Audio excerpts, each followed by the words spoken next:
My coffee was cold again. That wasn't unusual. What was unusual was the blinking cursor on page 3 of my manuscript, which had been blinking in the same spot for what felt like an hour. Outside, the sun was doing that bright, cheerful thing it does in suburban hellscapes, making everything look clean and orderly, especially Officer Miller's lawn across the street. Perfect, green, diagonal lines. It pissed me off. I glanced out my window, looking for something, anything to distract me, and I found it. Mr. Henderson, from 2 doors down, was mowing his own lawn. The roar of the engine was a familiar summer sound. He was a nice old guy, always waved. He stopped the mower, wiped his brow, and his eyes found my window. He smiled. I smiled back, a quick little twitch of the lips, and was about to turn back to my screen. But he didn't stop smiling. The smile just stayed there. His lips were pulled back from his teeth, wide and pleasant, but it wasn't moving. It wasn't changing. It just hung on his face like a mask he'd forgotten to take off. 1 second, 2, 5 seconds. My own smile had long since dropped. What the hell? It was just a frozen expression, fixed on my window. 10 seconds. Then, as if a switch was flipped, his face went back to normal. He turned, grabbed the mower handles, and continued on his way, the engine roaring back to life. Okay, weird. I shook my head. Maybe he was just lost in thought. Old people do weird stuff sometimes.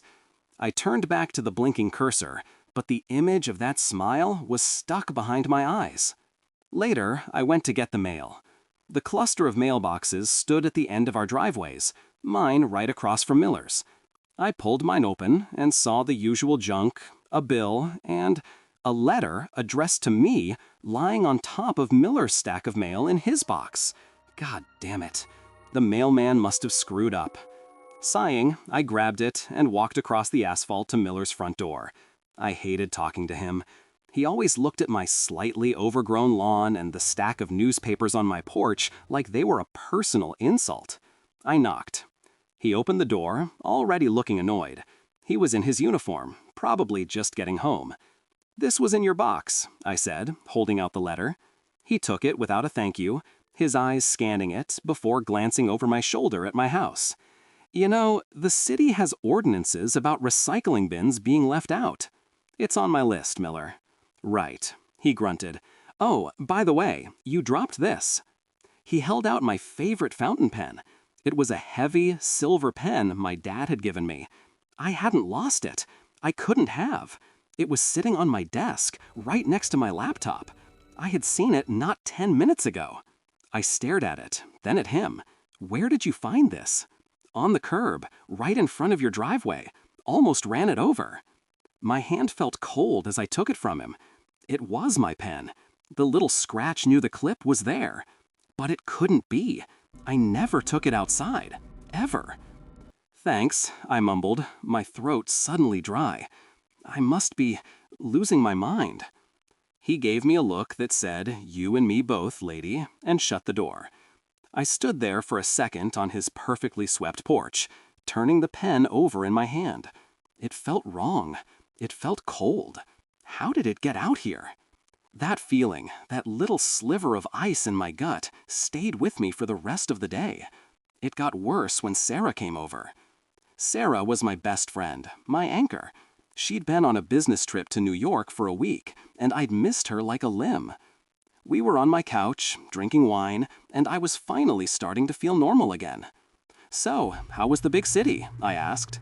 "Fine. Boring meetings, bad hotel coffee, the usual." I laughed. "It couldn't be worse than that time in New Orleans when you tried to impress that street musician and ended up spilling a hurricane all over his trumpet case." She smiled, a real, genuine Sarah smile. For a second, then it stopped. Her head tilted, just a fraction. "What are you talking about?" she asked. Her voice was flat. My laughter died.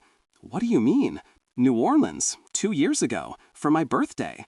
You nearly got us kicked out of that jazz club." She just stared at me.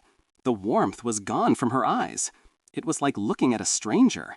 Clara, we've never been to New Orleans together. I think you're confusing me with someone else. The wine glass felt heavy in my hand. No, I'm not. We have pictures. Remember?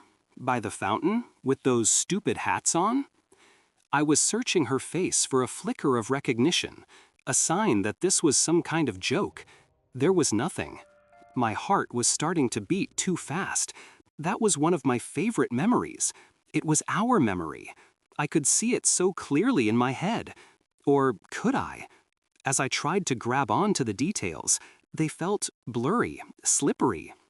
I don't know what you're talking about, she said again, her voice still perfectly even. Maybe you drank too much wine. She changed the subject, asking about my book in a robotic, polite way. The conversation was dead. The easy comfort between us had vanished, replaced by a thick, awkward silence. She didn't stay long after that. At the door, she turned to say goodbye. Talk to you soon, okay? And then she smiled. It was the same one, the same smile as Mr. Henderson. It stretched across her face, a little too wide, and stayed there for a couple of seconds too long. It didn't touch her eyes. The door clicked shut. I leaned against it, my breath coming in short, sharp gasps. My hands were shaking. This wasn't a mistake. This wasn't me being forgetful. Something was spreading. It wasn't just the weird old guy down the street anymore. It had my friend. It was inside my house. It was changing the past. Panic seized me. The photos. I had to see the photos. I scrambled up the stairs to my office, my feet thudding on the wood. I threw myself into my chair, my fingers fumbling with the mouse. My desktop was a mess of icons, but I found it. The folder labeled New Orleans Trip. It was there, thank God. My finger hovered over it, a wave of relief washing over me. I clicked. The folder opened.